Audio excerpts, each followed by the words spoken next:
In his book, Creation of the Quran, Shoemaker provides 12 strong arguments for why Abdul Malik was the leader who created the Quran. From entangled traditions to powerful political forces, the evidence is very, very strong.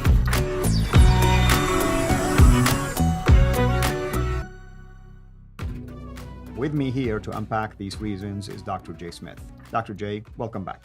Yeah. What are these reasons that I think Shoemaker is the one who's making them, right? Yeah, I've just put together 12. There are actually more that we're going to come up with later that are more geographical and historical, but these are the 12 that make sense just from what Shoemaker's... So you extrapolated them from his book. Extrapolated from his book on why he thinks it has to be the Abdul Malik al-Hajjaj paradigm. Number one, first of all, when you look at the traditions, there is no unanimity in the early Islamic tradition on an Uthmanic authorship. This is from the Sirah, the Tafsir, the Hadith, and the Tahriq. Those four and genres. we demonstrated that. We demonstrated that, so you can't say that they are of one accord. You can see there's lots of contradictions, especially Al-Tabari and Ibn Kathir. You can see they show all the different contradictory reference points to that. Number two, the Islamic tradition brings a chaotic tangle of inconsistent traditions concerning Uthman.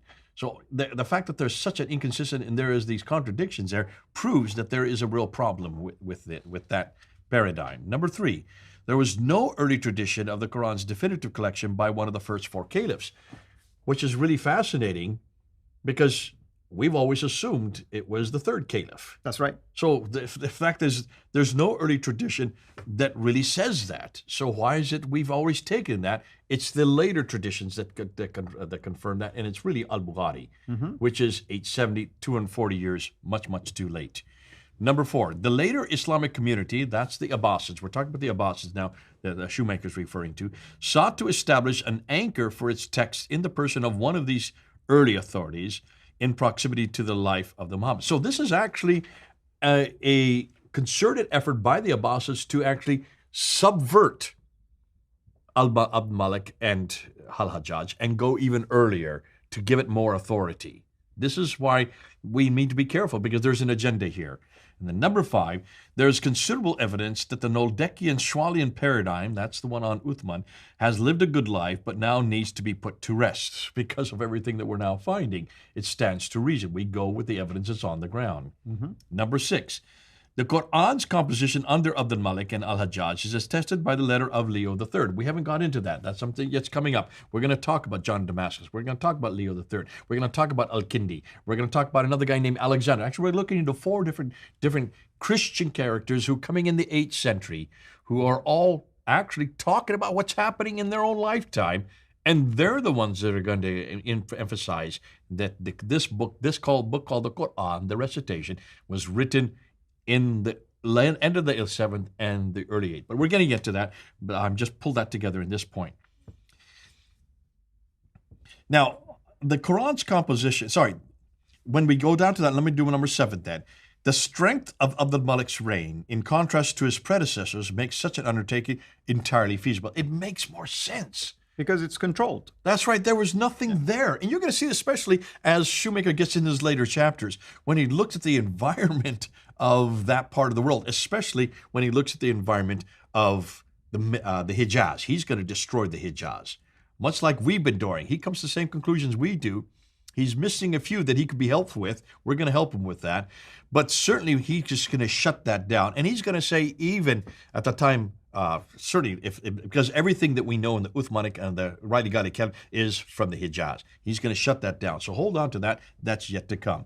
Number 8, Abdul Malik's program of Islamization and Arabization corresponds with this time as well. He's not only bringing Arabic into it, he's also bringing what then became Islam. I don't quite agree with Shoemaker. There's no word in Islam yet.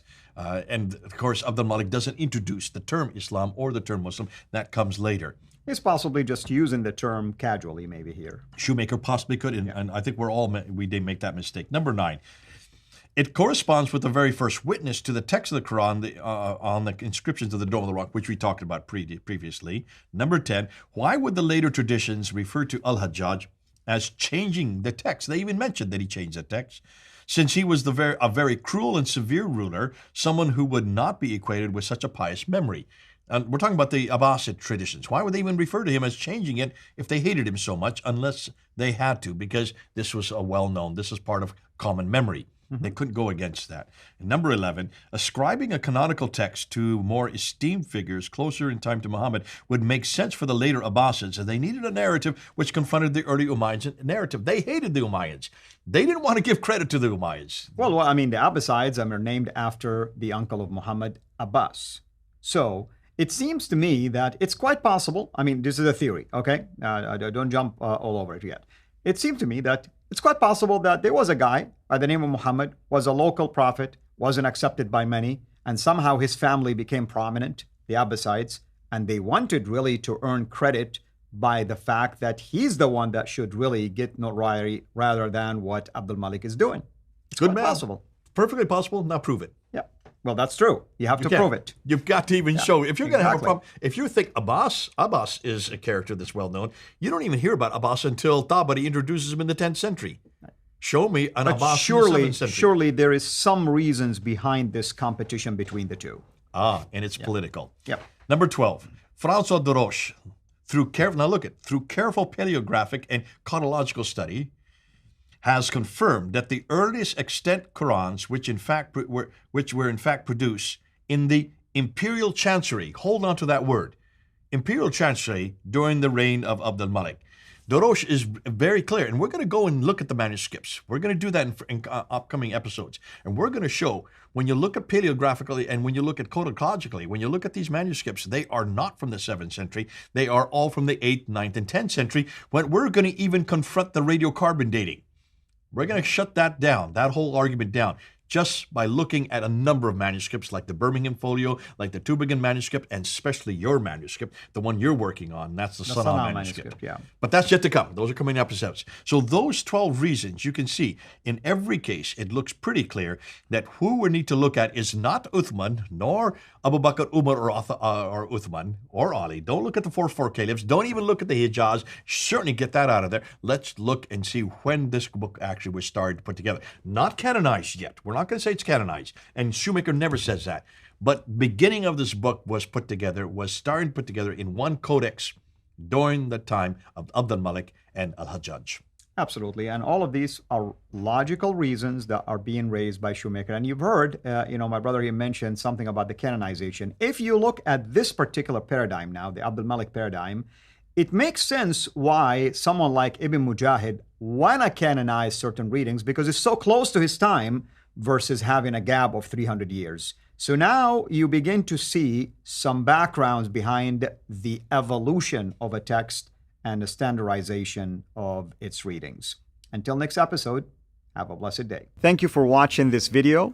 Be sure to like and subscribe to our channel, Sira International, and click on the bell so that you receive notifications whenever we publish a new video or go live. I would also like to appeal to you to consider becoming a Patreon patron by clicking the link right below. By doing so, you can give towards the production of these videos.